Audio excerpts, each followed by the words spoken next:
Hey guys, thanks for liking, thanks for subscribing, thanks for watching the video.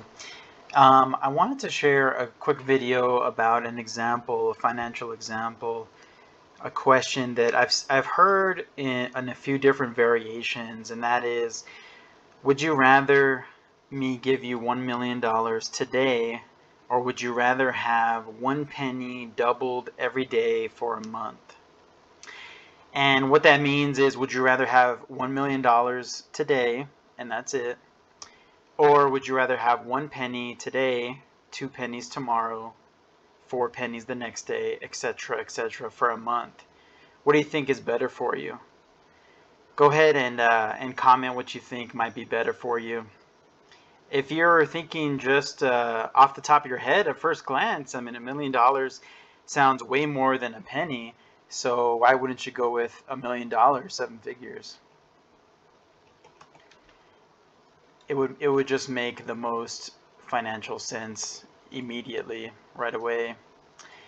But the penny doubled every day for a month, that means that we have, 1, 2, we'll just go with a typical 30-day range and see what we come up with. Some months have 28 days, some have 30, some have 29.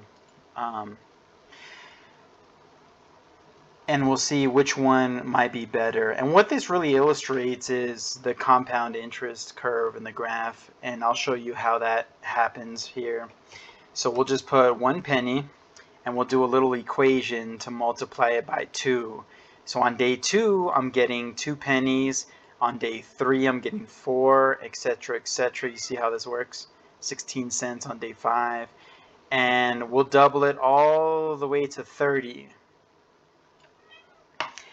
Now, what this does is it shows you that on day 30, I would have given you $5,368,000, and instead of just on day 1 giving you that $1 million.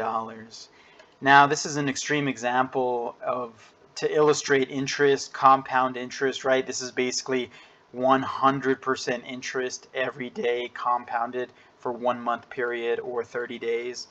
But if you notice, the first half of the month, I mean, there's really not a whole lot going on. Very minimal amounts of money that you would be receiving. And whenever you tell somebody to compare the $1 million versus the penny, they're really thinking about these first 15 days or so that, it couldn't possibly add up to that much money. But in the second half of the month, we see that doubling really gets an extremely high rate of interest, because we're doubling it on an amount that is much greater than the beginning amount, the beginning penny.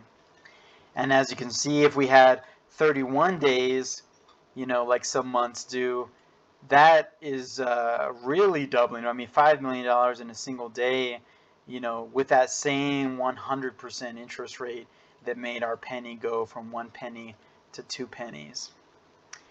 Just an interesting thought to give you an illustration, basically illustrating what the J curve would be, which would basically show you that your investment compounded every year may not seem like you're making much money in the beginning, but it's really at the end, at the later years, when you have the highest dollar amount and the highest percentage interest working together to give you the greatest return.